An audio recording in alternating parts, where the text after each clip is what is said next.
बात करेंगे जो क्रोनिक डिजीज जो होता है, क्रोनिक डिजीज में लोग किस तरह से सफ़र करते हैं। और क्रोनिक डिजीज में जैसे किसी को मान लीजिए आर्थराइटिस हो गया, ग्रुप ऑफ डिजीज बता रहे हैं। आर्थराइटिस, ऑटोइम्यून डिजीज में बहुत सारा बीमारी है, जैसे कि सार्कोइडोसिस है, अस्थमा है, ब्रेन का अल्जाइमर डिजीज, पार्किंसन डिजीज, और बहुत सारा बीमारी में दर्द वगैरह होता है, सोरियासिस, पेट दर्द, अल्सरेटिव कोलाइटिस।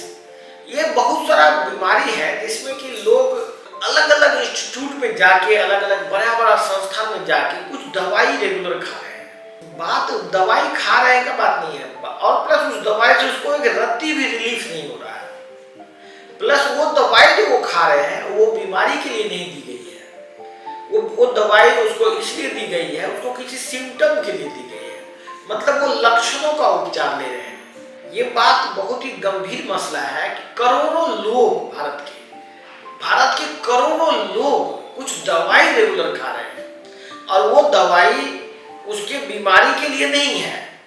मतलब उसके बीमारी जो बीमारी है, मान लीजिए किसी को पेम्फिगस है, किसी को सोरियासिस है, किसी को ऑटोइम्यून कोई भी बीमारी है, किसी को मल्टीपल स्क्लेरोसिस है, अल्जाइमर डिजीज है, आर्थराइटिस है, दम्मा है, इवन डायबिटीज है, किसी को कैंसर है, कुछ है।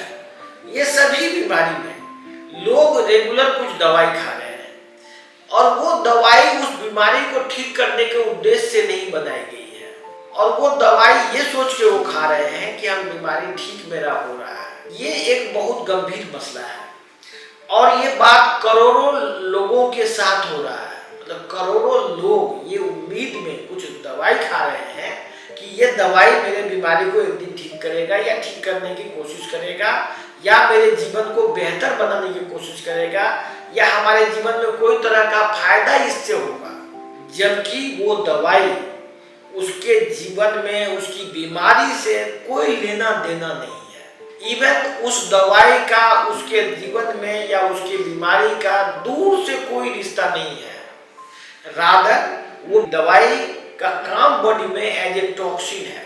देखिए, एज ए टॉक्सिन, यदि आप किसी भी व्यक्ति को कोई भी तरह का टॉक्सिन देंगे, कोई भी ऑर्गन को डैमेज करेंगे, तो उसका कोई न कोई दूसरा बीमारी जो कम खतरनाक है उसमें रिलीफ मिलता है। जैसे कि आपका यदि कोई अंग, किसी को दर्द हो रहा है मान लीजिए माथा में, और वो किडनी डैमेज हो जाए उसका, तो आप देखेंगे कि उसका दर्द आराम हो जाता है।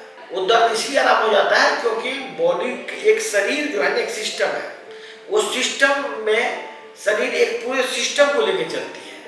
शरीर में यदि कोई कहीं प्रॉब्लम होता है तो उसका व्यक्ति को एहसास दिलाया जाता है कि ये प्रॉब्लम है, और यदि उससे कहीं बड़ा प्रॉब्लम आपके बॉडी में हो जाता है तो आदमी को फिर दर्द का एहसास नहीं होगा, दूसरा प्रॉब्लम जो उससे बड़ा है उसका एहसास होता है। तो मैं ये बताना चाहता हूँ आप लोगों को कि जो भी आप दवाई खा रहे हैं, ज़्यादातर दवाई में उस बीमारी का कोई इलाज छुपा हुआ नहीं है, या कोई अनुसंधान, या कोई विशेषज्ञता, या कोई बुक्स, या कोई रिसर्च, या कोई तरह का दूर दूर से कोई रिलेशन उस बीमारी को ठीक करने में उस दवाई का नहीं रहता है। ये ऐसा करोड़ों लोगों के साथ हो रहा है। मैं आप लोगों से विनती करता हूँ, रिक्वेस्ट करता हूँ कि यदि आप वैसे दवाई खा रहे हैं बहुत लंबे समय से, और यदि आपको रत्ती भी फायदा नहीं हो रहा है, तो आप अपने डॉक्टर से पूछिए कि भाई ये दवाई एक्चुअली में किस काम के लिए दी गई है।